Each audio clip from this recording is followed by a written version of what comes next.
Hey guys, what's going on? Welcome back to the Leading Edge Cricket Podcast. Rich, let's run one more time. Rich will be back for the County Championship preview, which will be coming to you in the next few days. In fact, we're recording it in about 24 hours' time. Really exciting. Lots of work gone into that. But today, we are celebrating Pakistan have gone and beat Australia in Pakistan. Now, you can look at this and go, wow, this is amazing.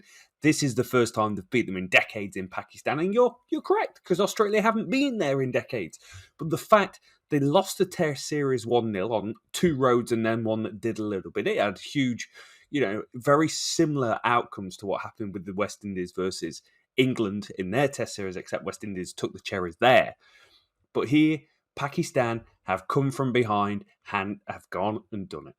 And today we're going to take a quick look at it and say what's gone on, who's done well, who's come out with a hell of a load of credit, and what does it mean? And I'm going to start off with what it means. The World Cup is in 2023. You're always working on this 4-year cycle. Where have you been? Where are you going to go? Are you getting any better? And one-day international cricket does feel a lot of the time like the most irrelevant format of cricket going around at the moment. And that's not saying, hey, we don't like one-day cricket, Higgs. We've loved it. We've grown up with it. It's been a part and parcel of life for many years. But T20 cricket has exploded and is everywhere, and it's all the time. And sometimes it's very easy for one-day series like this to go under the radar, but I still feel the one-day World Cup, 50-over World Cup, when it revolves around every 4 years, has still got a massive amount of kudos and deserves the respect it needs. So Australia started this series absolutely red hot. 313 for 7, placed 225. It was brilliant. Travis Head. Now, before the series, no one was quite sure where Travis Head was going to fit into this team. We assumed it was going to be 4 or 5 and have Finch, McDermott, and then Labuschagne and maybe Head coming in at number 4. That got turned on the head. He goes and smashes a 72-ball century and just picks off pretty much where he left off with the England bowling attack in the Ashes. Just smash, 12 fours, 3 sixes. Looking wonderful. Ben McDermott, who had an amazing Big Bash. He got 2 centuries, I think it was, in the Big Bash this year. He goes and smashes 55, looks really good at number 3. Cameron Green, massive mitts. Cameron Green comes in down the order. He smashes 40-odd. And you're looking at it going, wow, this Australian team is something really good. But something under the radar goes on in this Pakistan team. And I don't think the name has been given enough credit, because Imam-ul-Haq was amazing during the Test series. Double century, 2 centuries in one game. And just an immense amount of runs for a player that in Test cricket just hasn't really set the world alight over his history. He got some runs in 2019, got dropped, came back, didn't score many runs, and now he's scoring runs, and he's a different player. He's a better player. He's a good-looking cricketer. He looks smart with glasses on when he's batting. He scores 100, and Babar Azam sets the tone for how his series is going to go with 57. Yeah, it's off 72, and people go, oh, Babar Azam, you just don't score quick enough. Just lay off the guy. If you've got a guy that is averaging 58 in one-day international cricket, it doesn't matter if he's not scoring at 100 strike rate every single time that he goes and takes the pitch. It's about the team game, the team situation. Sure, he might have batted a little slow here, but that doesn't mean it was easy, because only 2 players scored above 20 in the innings for Pakistan. So that's saying it's not easy, and Australia probably did pretty well. Adam Zampa's got the most wickets in the Cricket World Cup Super League. I think that's what we're calling it, which essentially comes out with the rankings of, hey, these guys get automatic qualification for the Super 12 section of the Cricket World Cup. It's very complicated, very pointless, and is on a lifeline because I think it's been replaced given when the next World Cup cycle revolves around. He picked up 4 for 38 and looked really good. So you're looking at it and you're going, Australia are in a really solid position here. And then the next game, they come out again and they look amazing. 348 for 8. Travis Head threw away a century, 89 off 70 balls, and then got out playing a pretty average, I think it was a sweep shot. It was just rubbish. It was absolutely rubbish. Aaron Finch may or may not go under your radar because he's not set the world alight during the whole series. A series, let me add, that Australia batted first in the whole time. Finch came away with 2 ducks. Aaron Finch is having one of the worst sections of cricket he's probably ever had since he picked up a bat and played in the backyard with his best mate. He is in the doldrums. He's been poor in the Big Bash. He's been poor in T20 cricket. I'm surprised, and I'm pretty sure he did. I'm surprised he got picked up in the IPL. I'm sure he's there. And here we saw him get out first ball to Shaheen Shah Afridi. And there's no, Shaheen Shah Afridi is a wonderful cricketer. 4 for 63 going at 6.3 and over when a team scores 348. That's pretty special, mate. But after Travis Head threw his wickets away, it was down to Benny Mack again. And Benny Mack, when are you coming back? 104 off 108 balls, 10 fours, 4 sixes. Absolutely brilliant. Supported by Stoinis, who's got guns for days, can smash it, and he did here. 148 strike rate, scores 49. Marnus, 59 off 49. Can he play one-day international cricket? Yes, he can. And he can do it at a decent rate. One thing Marnus will do, he'll put a price on his wicket. And two, he'll rotate the strike really, really well. And he did that here. Only 5 fours coming from his 59, but looked really, really good in the process. And then we turn into one of the most remarkable run chases ever seen. Records are there for a reason, and records are special when you beat them, and beat them they did. This was Pakistan's greatest ever one-day international run chase, 349 for 4, did it with 6 balls to spare, and who went and performed? One, it's just like looking at their T20 lineup. Babar Azam scored runs at the top. He's a good player, 67 or 64 balls, 104 strike rate. There's a theme in terms of strike rates. Imam-ul-Haq. Hey, how good are you, Imam-ul-Haq? Well, I scored 106 off 97 balls. So I'm pretty good, thank you. And in doing so during this series, became the 5th fastest person to 2,000 one-day international runs behind Babar Azam, Kevin Peterson, Zaheer Abbas, and Hashim Amla. Is that good people to kind of hang around and have your name in the conversation? I think it is, man. You've done really well, mate. But Babar Azam kind of takes the cheese out of this. 114 off 83 balls. Can he score it faster than a 70-80 strike rate? Yes, 137 strike rate here. 11 fours, 1 6. Great manipulation of the field, great rotation of the strike. Took control of whoever was bowling. Adam Zampa, we've seen how good he is in any white ball format in middle overs. Well, he wasn't up to it here. 2 for 71 going at 7.1 and over. All thanks to Babar Azam. And Shah came in at the end, 27 off 26. And they managed to walk themselves home at 7.12 and over. And these are the sort of run chases you might see more and more of in this format of cricket. T20 cricket is evolving. It's evolved from its initial format to where it is now. There's more structure. There's more game plan. There's more just rigor around how we go about doing things and more understanding about what it takes to make scores. And nothing is unchaseable. 15 and over for 10 overs is achievable. And here we saw Pakistan chase 349 like there's no tomorrow. There's no problems about it. And it's set up what's gone on today. And what's gone on today is something that it doesn't defy logic of what we've seen in the series, but it kind of runs the same path as Test match cricket. Road, bit difficult. England, West Indies, road, it gets a little bit difficult. And here, Australia batting first, 210 all out. First ball of the game. He's done it again. Would you believe it? Shaheen Shah Afridi cleans up Travis Head. Head's had a superb series and really put his name in the mixer to go, hey, I'm Australia's Open come World Cup time. But you're out.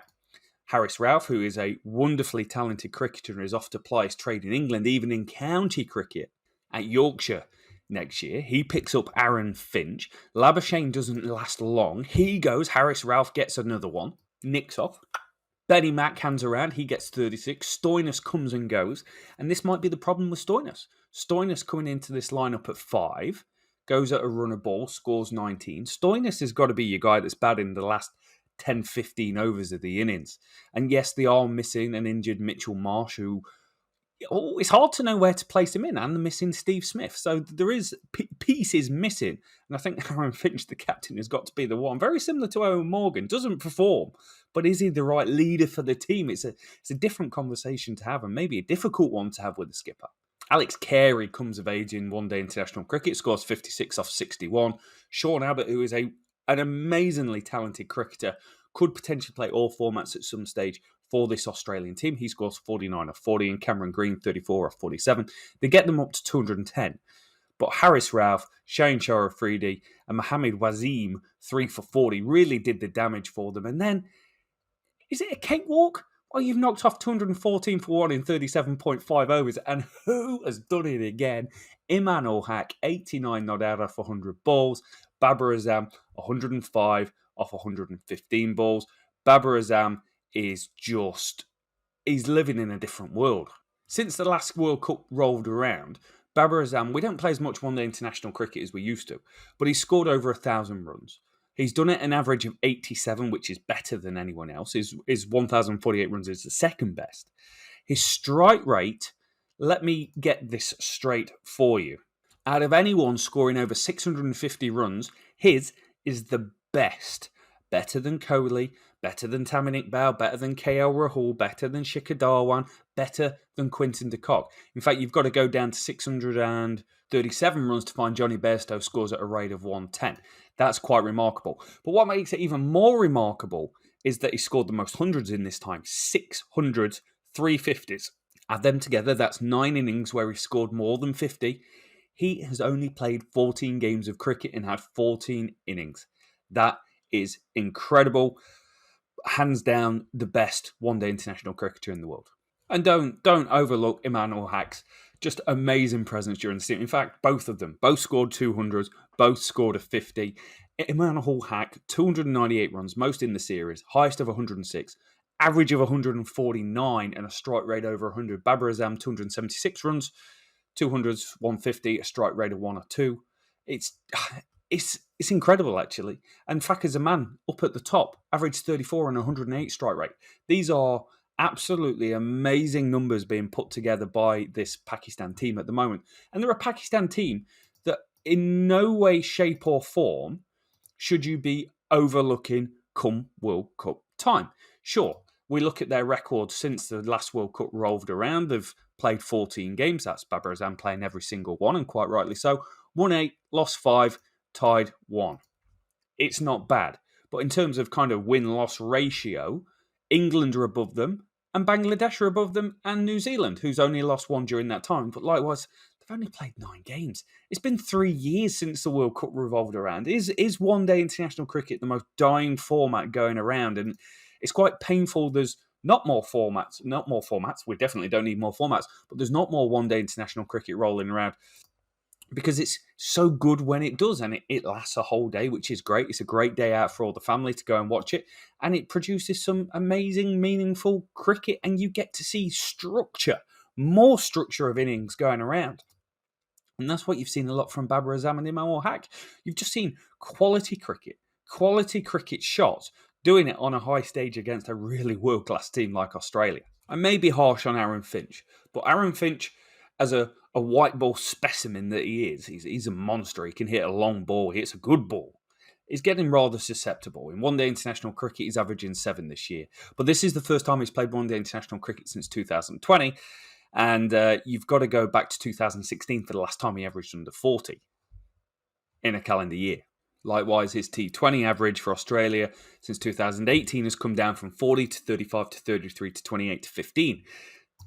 Is it the decline of Aaron Finch? I think one thing that's great about this Pakistan team is the quality of the bowling attack. Yeah, you've got Shaheen Shah Afridi, 6 wickets. He's always a danger with that new ball, but he went at less than a run a ball in games where there was over 300 in 2 of them. So I think that's a fine performance from him, and a strike rate of 18 with the ball. That's a wicket every 3 overs. He's just incredible. He's a handy cricketer. Harris Ralph is quick enough and good enough. 5.21 economy rate, 5 wickets, an average of 28 in the series. That's the best for Pakistan by a long way.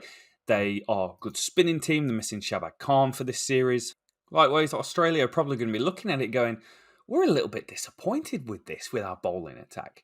Stoinis, 1 for 32, didn't bowl that much, but his economy rate was fine. And Zampa, 6 wickets, going at 26 and a 5.48 run rate. That's fine. That's Zampa-type stuff.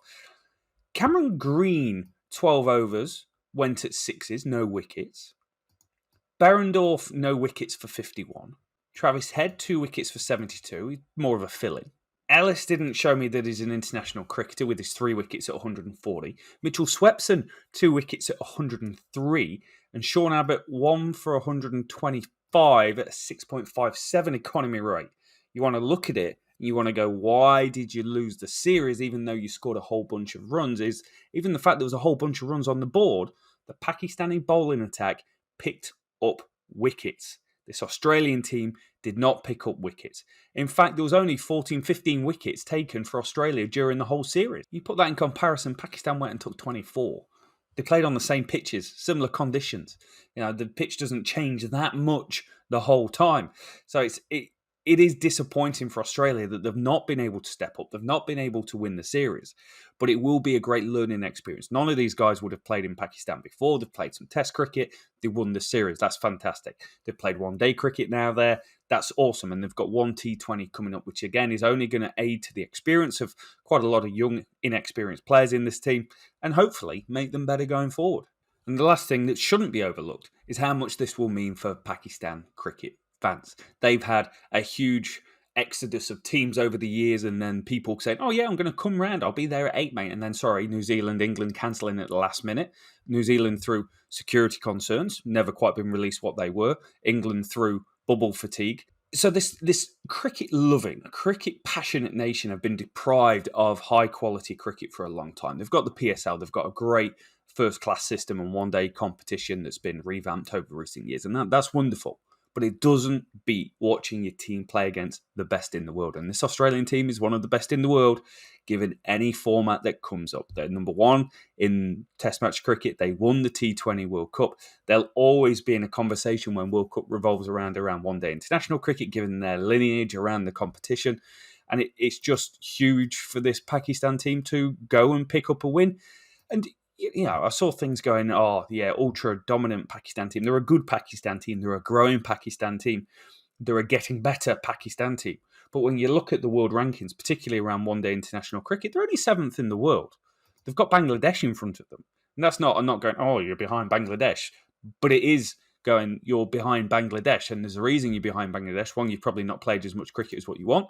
And two, you've not been as good as what you want. They're 6th in the world in the ICC Test match rankings. That's fine. They're getting better. And they're 3rd in the world in T20 rankings. So they'd like their one-day form to kind of coincide with how good they've been in T20 cricket for a long period of time. They've won the T20 World Cup. Plenty of teams haven't. And Australia sit 3rd in the world in the ICC ODI rankings. And that's fine as well. They're one of the best teams in the world. They're 6th in the ICC Test match rankings. But does this tell us that there's no point in the rankings because all that matters is what happens in the World Cup, and that's the thing you remember. And I don't think these have been updated since the game, but Babar Azam sits number 1 in the world and Imam-ul-Haq number 10 in the world in the IC batter ranking. And Babar Azam is a country mile above Virat Kohli. He's just an incredible cricketer. I think it's his composure that kind of sticks out the most. He never feels like he's really reaching for things. He's just got control of the situation no matter what's going on around him. And that's going to do it. So let us know what you guys think around this series. How good have Pakistan been and how legitimate is their chase for a Cricket World Cup in 2023? Thank you so much for listening, guys. We'll be back with a County Championship preview in the next couple of days. We'll see you then.